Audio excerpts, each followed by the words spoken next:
இங்கே வீட்டில் காமிக்கிறாங்க. டைனிங் ஹாலில் உட்காந்துட்டு மீனா வந்து காய்கறியெல்லாம் நறுக்கிட்டு இருக்காங்க. அப்போ ஸ்ருதி இருந்துட்டு அவங்க எப்போ வருவாங்களாமா அப்படின்னு சொல்லிட்டு கேட்குறாங்க. இல்லை கொஞ்ச நேரத்தில் கூட்டிகிட்டு வரேன்னு சொன்னார் அப்படின்னு சொல்லிட்டு மீனா சொல்கிறாங்க. அப்போ இன்னைக்கு நிறைய ஸ்பெஷல் ஐட்டம்லாம் இருக்குன்னு சொல்லுங்க அப்படின்னு சொல்லிட்டு ஸ்ருதி கேட்கவும், ஆமாம் ஸ்ருதி அவங்க வெளிநாட்டிலேருந்து வராங்களாமா, அதனால் கொஞ்சம் நல்லா நிறைய சமைச்சு வைக்க சொல்லி அவர் சொன்னார் அப்படின்னு சொல்லிட்டு மீனா சொல்கிறாங்க. உடனே ஸ்ருதி இருந்துட்டு, உங்களால் மட்டும் எப்படியுமே நான் இத்தனை வேலை செய்ய முடியுது? காலையில் எழுந்திரிச்சு பூ கட்டுறீங்க, எல்லா பக்கம் பூக்கள்லாம் கொண்டு போய் கொடுக்குறீங்க, வீட்லேயும் எல்லா வேலையும் செஞ்சிடறீங்க, உங்களுக்கு எப்படி முடியுது இதெல்லாம்? என்னாலெல்லாம் வந்து 2 மணி நேரம் டப்பிங் பேசினாலே அதுக்கு மேலே அவ்வளோ டயர்டாயிருது அப்படின்னு சொல்லிட்டு ஸ்ருதி சொல்கிறாங்க. அதை கேட்ட உடனே மீனா அப்படியே பார்த்துட்டு, பழக்கமாயிருச்சுங்க அப்படின்னு சொல்லிட்டு சொல்கிறாங்க. உங்கள் வீட்டில் இந்த வேலையெல்லாம் யாரும் செய்வாங்க அப்படின்னு சொல்லிட்டு மீனா ஸ்ருதி கிட்ட கேட்கும். எங்கள் வீட்டில் மெய்டு தான் செய்வாங்க அப்படின்னு சொல்லிட்டு அவங்க சொல்கிறாங்க. ஆனால் எங்கள் வீட்டிலலாம் அப்படி இல்லை, எந்த வேலையாக இருந்தாலும் எத்தனை வேலையாக இருந்தாலும் நாங்களே தான் செய்யணும் அப்படின்னு சொல்லிட்டு மீனா சொல்கிறாங்க. இவ்வளோத்தையும் குக் பண்ணிடுவீங்களா மீனா, இல்லைன்னா நான் ரவிக்கு ஃபோன் பண்ணி வர சொல்லட்டுமா அப்படின்னு சொல்லிட்டு கேட்குறாங்க. உடனே மீனா வந்துட்டு, வேண்டாம் ஸ்ருதி நானே பண்ணிடுவேன், ரவி தொந்தரவு பண்ணாதீங்க அப்படின்னு சொல்லிடுறாங்க. உங்களுக்கு கடைக்கு போகிறதுக்கும் நாங்கள் தான் வேலை செய்யணும், வீட்டுக்கு வந்ததுக்கப்புறமும் நாங்களே தான் வேலை செய்யணும், உங்களை மாதிரி ஆளுகளை விட எங்களை மாதிரி ஆளுக தான் அதிகம் அப்படின்னு சொல்லிட்டு மீனா சொல்கிறாங்க. அதை கேட்ட ஸ்ருதி இருந்துட்டு, நீங்கள் சொல்கிறது நிஜம்தான், ஒர்க்கிங் கிளாஸ் பீப்புள் தான் வந்து அதிகமாக இருக்காங்க, காலையில் ஆரம்பித்து நைட்டு வரைக்கும் வேலை செஞ்சுட்டே இருக்கிறது ரொம்ப கஷ்டம்தான் இல்லை அப்படின்னு சொல்லிட்டு அவங்க கேட்குறாங்க.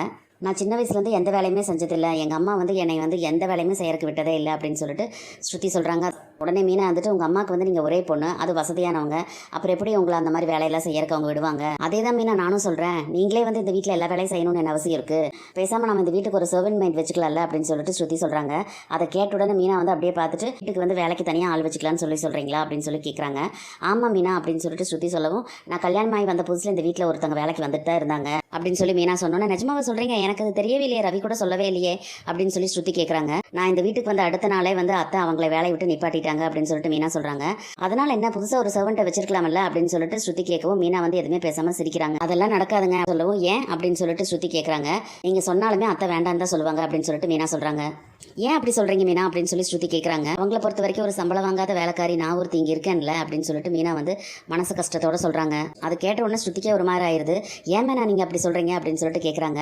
உடனே மீனா வந்துட்டு, அத்தை பொறுத்த வரைக்கும் நான் அப்படித்தானே அவங்களுக்கு அப்படின்னு சொல்லிட்டு சோகமாக சொல்கிறாங்க. மீனா, அவங்க அப்படி உங்களை நினச்சாங்கன்னா அது ரொம்ப பெரிய தப்பு, நீங்களும் இந்த ஃபேமிலியில் ஒருத்தங்க தானே, அது மட்டும் இல்லாமல் நீங்களும் சும்மா இந்த வீட்டில் இருக்கலையே, நீங்களும் வேலை செஞ்சு இந்த வீட்டுக்கு ஒரு ஷேர் கொடுத்துக்கிட்டு இருக்கீங்கல்ல. உடனே மீனா வந்துட்டு, இதெல்லாம் போய் அத்தை கிட்ட சொல்ல முடியுமா அப்படின்னு சொல்லிட்டு கேட்குறாங்க. உடனே ஸ்ருதிக்கு கோவம் வந்துடுது. ஆன்ட்டி இந்த மாதிரிலாம் பேசிட்டு இருக்காங்கன்னா நான் போய் திட்டி விட்டுருவேன், இருங்க நான் போய் பேசுகிறேன் அப்படின்னு சொல்லிட்டு எந்திரிக்கிறாங்க. உடனே மீனா வந்துட்டு, ஏங்க இருங்க நீங்கள் போய் சாதாரணமாக ஏதாவது சொல்ல போய் அதுக்கும் அவங்க என்னை தான் திட்டுவாங்க அப்படின்னு சொல்லிட்டு மீனா சொல்கிறாங்க. அதை கேட்ட ஸ்ருதி இருந்துட்டு, நீங்கள் முதல்ல அந்த மாதிரி நினைக்காதீங்க, இந்த ஃபேமிலியில் எல்லாருமே ஈக்குவல் தான், நான் வந்து உங்களை சிஸ்டர் மாதிரி தானே பார்க்குறேன். உடனே மீனா வந்துட்டு, அது எனக்கு தெரியாதாங்க, நீங்கள் சொல்லி தான் தெரியணுமா? ஆனால் அத்தைக்கு வந்து என்னை மருமகளாக ஏற்றுக்கிறதுக்கு மனசு வரல, ஆனால் ஒரு நாள் ஏற்றுக்குவாங்கன்னு நான் நினைக்கிறேன்.